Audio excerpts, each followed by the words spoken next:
जनवरी की सर्द सुबह थी। दिल्ली इंटरनेशनल एयरपोर्ट हल्की धुंध में ढका हुआ था, लेकिन अंदर का माहौल गर्म और भागदौड़ से भरा था। स्कैनिंग मशीनों की बीप, बोर्डिंग अनाउंसमेंट्स और रोलिंग सूटकेस की आवाज़ें माहौल को तेज़ बना रही थीं। एक और बिजनेस ट्रैवलर्स अपनी कॉल्स पर व्यस्त थे, तो दूसरी ओर बच्चों के साथ छुट्टियों पर जा रहे परिवार सेल्फी ले रहे थे। एयरपोर्ट की यह चमक दमक और रफ्तार हर आम आदमी को थोड़ा सा पीछे छोड़ देती थी। उसी भीड़ में एक बुजुर्ग व्यक्ति धीमे कदमों से आगे बढ़ रहे थे। उनकी चाल में ठहराव था, आंखों में नींद की परछाई और चेहरा बेहद शांत। कपड़े बेहद साधारण, हल्का फटा हुआ कुर्ता, पुराना ऊनी स्वेटर और पांव में टूटी हुई चप्पलें। हाथ में प्लास्टिक कवर में रखी एक टिकट, प्रिंटेड, थोड़ी सी मुड़ी हुई, जैसे किसी ने मदद कर दी हो। वो एयरलाइंस के काउंटर पर पहुंचे। वहां खड़ी लड़की से बेहद विनम्र स्वर में बोले, बेटा, ये मेरी टिकट है, कंफर्म है क्या? मुझे जयपुर जाना है। लड़की ने एक नज़र उन्हें ऊपर से नीचे तक देखा, फिर मुंह बनाया और बोली, अंकल, ये रेलवे स्टेशन नहीं है। यहाँ बोर्डिंग ऐसे नहीं मिलती, पहले ऑनलाइन चेक इन करना पड़ता है। बुजुर्ग थोड़ा घबरा गए। मुझे नहीं आता बेटा ये सब, बस आप एक बार देख लो प्लीज़, मेरी बहू अस्पताल में है। पास खड़ा एक और कर्मचारी हंसते हुए बोला, अरे इन्हें कौन टिकट देता है भाई, ये लोग ऐसे ही फालतू घूमते हैं। अंकल, आप घर जाइए, यह आपके बस की बात नहीं है। भीड़ के बीच कुछ लोग ये देख रहे थे, लेकिन कोई कुछ नहीं बोला। किसी को जल्दी थी, किसी को फर्क नहीं पड़ा। वो बुजुर्ग फिर बोले, बस एक बार कंप्यूटर में चेक कर लीजिए बेटा, टिकट असली है। इस बार लड़की ने टिकट ली, बिना देखे ही फाड़ डाली और जोर से कहा, sir please clear the area, this is not allowed here. बुजुर्ग स्तब्ध रह गए। हाथ में अब सिर्फ आधी फटी हुई टिकट थी। उनका चेहरा थोड़ी देर के लिए सूना पड़ गया, फिर उन्होंने धीरे से गर्दन झुकाई और पीछे मुड़कर भीड़ में खो गए। बाहर एयरपोर्ट के गेट के पास वो एक बेंच पर जाकर बैठे। कपकपाती ठंड में हाथ कांप रहे थे, लेकिन चेहरे पर अभी भी कोई गुस्सा नहीं था, बस एक ठहराव। उन्होंने अपने कुर्ते की जेब से एक पुराना छोटा सा कीपैड वाला फ़ोन निकाला जिसकी स्क्रीन धुंधली पड़ चुकी थी। उन्होंने एक नंबर डायल किया। आवाज़ धीमी थी लेकिन शब्द साफ थे। हाँ, मैं एयरपोर्ट पर हूँ, जैसा डर था वैसा ही हुआ। अब आपसे अनुरोध है, वह आदेश जारी कर दीजिए। हाँ, तुरंत। कॉल काटने के बाद उन्होंने बस एक लंबी सांस ली और आंखें बंद कर लीं। अंदर एयरपोर्ट पर हलचल शुरू हुई। काउंटर पर काम कर रहे कर्मचारियों को मैनेजर ने बुलाया। सब बोर्डिंग प्रोसेस रोक दो, फ्लाइट्स के क्लियरेंस ऑर्डर रुके हैं, कुछ इशू आया है। कुछ ही मिनटों में सिक्योरिटी चीफ का फ़ोन बजा। डीजीसीए से कॉल आया है, हमारी आज की फ़्लाइट्स पर रोक लगाई गई है, कोई वीआईपी केस है। परेशान स्टाफ सोच में पड़ गया, वीआईपी किसने शिकायत की? तभी एक काले रंग की गाड़ी एयरपोर्ट गेट पर रुकी। उसमें से निकले 3 लोग, एक वरिष्ठ एयरलाइन अधिकारी, एक निजी सहायक और एक वरिष्ठ सुरक्षाकर्मी। उनके साथ बेंच पर बैठे बुजुर्ग अब खड़े हो चुके थे और गाड़ी की ओर नहीं, एयरपोर्ट के उसी प्रवेश द्वार की ओर बढ़ रहे थे जहां कुछ देर पहले उन्हें, अंकल, रेलवे स्टेशन नहीं है, कहा गया था। एयरपोर्ट का माहौल अब वैसा नहीं रहा। जहां कुछ देर पहले चाय की चुस्कियों और मुस्कुराते चेहरों के बीच उड़ानों की अनाउंसमेंट हो रही थी, वहां अब सन्नाटा था। फ्लाइट बोर्डिंग रुकी हुई थी। कई पैसेंजर्स से कहा गया, थोड़ी देर रुकिए, टेक्निकल इशू है, लेकिन स्टाफ खुद नहीं जान रहा था असल वजह क्या है। तभी एयरलाइन काउंटर के पास वही बुजुर्ग व्यक्ति फिर से प्रकट हुए।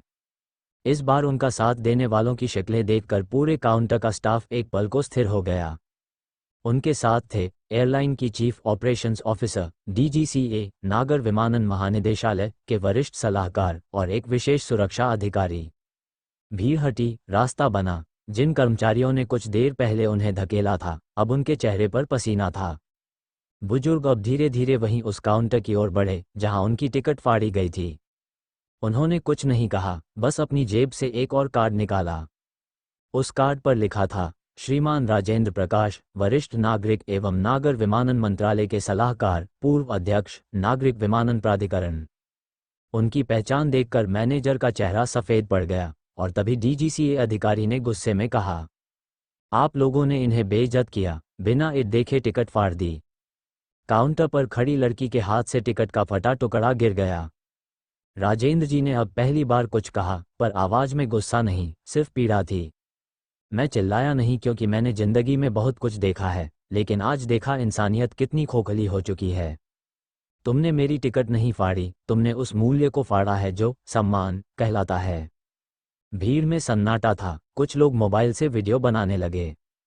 एयरलाइन की सीनियर मैनेजमेंट अब खुद सामने आई। सर, हम शर्मिंदा हैं, पूरी टीम से माफ़ी मांगते हैं। राजेंद्र जी ने मुस्कुराकर कहा, माफ़ी उनसे मांगो जो आगे भी ऐसे पहनावे देखकर लोगों को परखते रहेंगे। मेरे जाने के बाद भी किसी और को यह अपमान सहना ना पड़े। फैसला तुरंत हुआ। जिन 2 कर्मचारियों ने टिकट फाड़ी थी उन्हें निलंबित कर दिया गया।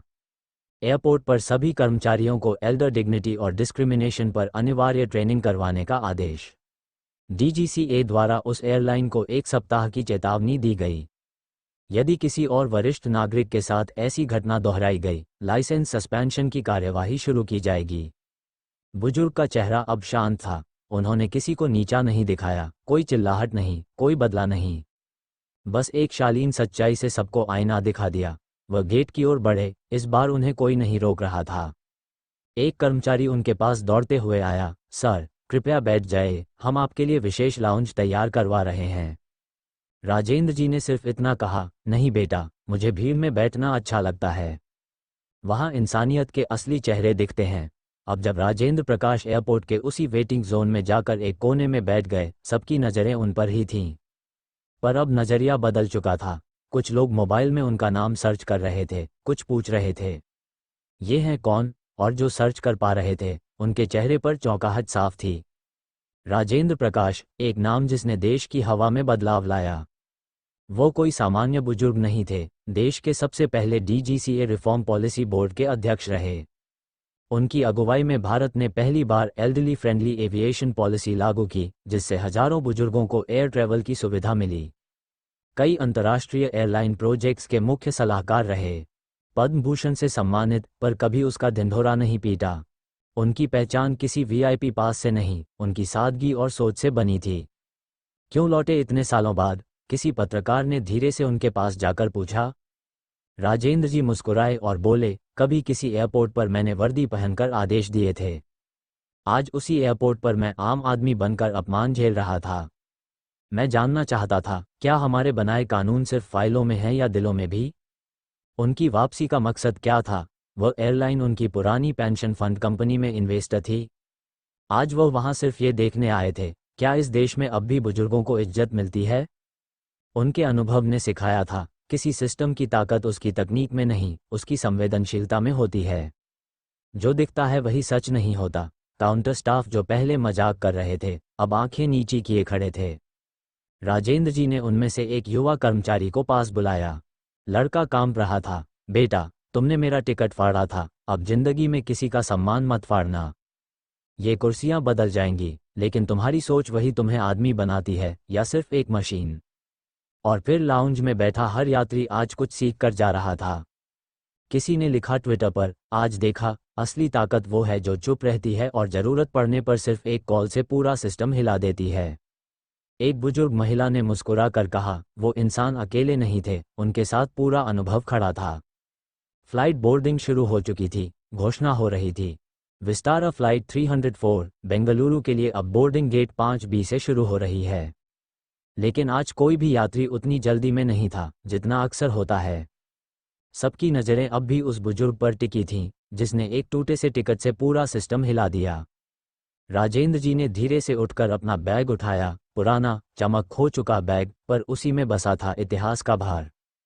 वो चलते हुए गेट की ओर बढ़े। रास्ते में वही मैनेजर, जिसने उन्हें अपमानित किया था, उनके सामने हाथ जोड़कर खड़ा था। सर, प्लीज़ एक बार माफ़ कर दीजिए।